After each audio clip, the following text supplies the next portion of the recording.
I've talked about timing before. I use a 60-second time check game, which is a really fun way of just trying to work out whether you can focus for a whole minute, keeping very, very strict time. And it's a really good kind of gauge. It's a bit of a fun game, but it's a good sort of indicator of whether you rush massively or if you take your time and perhaps lose a little bit of focus. So if you haven't seen that video, then check it out.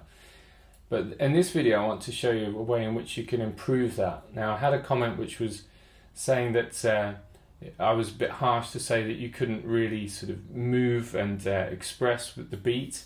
And I completely agree with that. And I'm an advocate for actually moving with the beat and trying to feel the beat and using your whole body to kind of feel where the beat is. And because timing is such a hard thing. It's a really, really hard thing.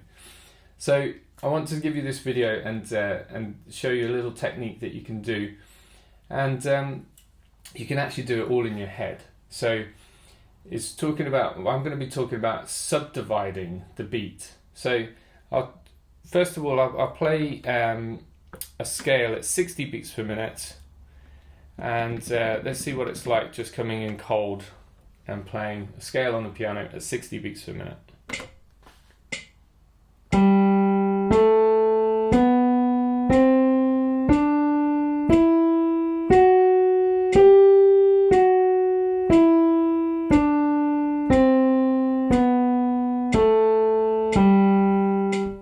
Okay, so there were at least two in there. There was one really late. I mean, I'm being very, very picky about this, and that's the point. When you're playing something and you're trying to think about time, it's really important that you zoom in with your ear and just listen and think, am I exactly in time? I mean, time is a very subjective thing anyway, but are you exactly in time?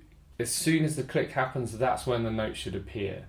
Okay, so try it on your instrument and just try and judge it. Don't think, oh yeah, I think I'm pretty good. Really super analyze it and just think, am I exactly on the beat? If your computer was to record it, would I be exactly lined up with it? That's what we're trying to do, because when you speed things up, then it kind of evens it all out, and then it doesn't sound as sloppy. I get a lot of people coming to me with quite advanced skills, and yet their timing isn't so good. And timing is something that I work on all the time. I think it's so important. You can get to a very high level. You can go through all your grades, diplomas, university, whatever, and still not have such good time. So it's something that a lot of professionals work on, and it's very, very difficult. So the reason why we're doing it so slow is because it can really highlight where the beat is and where you tend to come in. So when we're playing at 60 beats per minute, you get a click, and then it almost feels like this huge void of time between the first click and the second click. So it's very difficult to sort of judge where the next one comes in, and a lot of people tend to rush. So what I'm going to do is to sort of break it down a little bit and just give you this little tip for helping work out where the next beat comes. So rather than just thinking you're trying to guess where it is, there, intend to be either late or early, you break it down, you subdivide it into parts. So we're going to split it in half, and if this is a crotchet beat, we're now going to be talking about quavers. So 1 and 2 and 3 and 4 and 1 and 2, etc. So we use the word and in between to indicate where the half beat is. And this, all of a sudden, it sort of feels like you've got an extra sort of gauge of where things are. It sort of helps to sort of feel where the beat is actually going to be because you've divided it up. Now, what's even better is if you use semiquavers as well. Now for this you would use 1 E and A, 1 E and A, 2 E and A, 3 E and A, 4 E and A, 1 E and A, 2 E and A, 3 E and A, 4 E and A. So that's even easier, I think. So I sort of split that in my mind as I'm playing, and I think about those beats. So let's try that scale again. 1 E and A, 2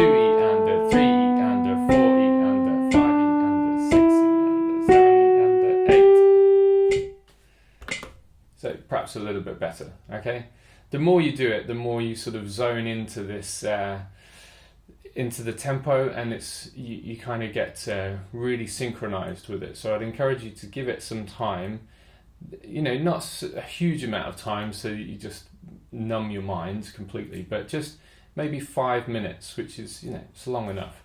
But this is something that I put into my practice all the time. I know a lot of other professionals use it as well. Just trying to play very slowly on the beat. It's such an important thing, and it will actually improve. Ironically, it will improve when you try and play faster. So it will just encourage you to play much more even, and then you'll be able to play faster much more naturally.